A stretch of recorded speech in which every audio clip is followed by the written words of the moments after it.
Jäätutka on kehitetty navigoinnin apuvälineeksi avustamaan jäissä ajamista sekä löytämään jäävuoria. Jäätutkaa tarvitsevat kaikki, jotka liikkuvat kiinteissä jäissä tai arktisilla alueilla.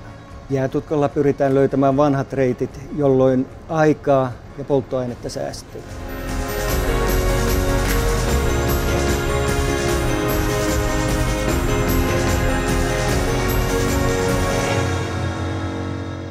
Jäätutkan kuva eroaa selkeästi navigointitutkan kuvasta.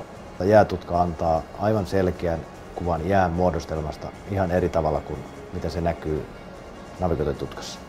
Sen avulla voidaan löytää ne helpoimmat reitit avoveteen, eli voidaan välttää nämä pahimmat ahtautumat ja sitä kautta sitten säästää aikaa ja polttoainetta.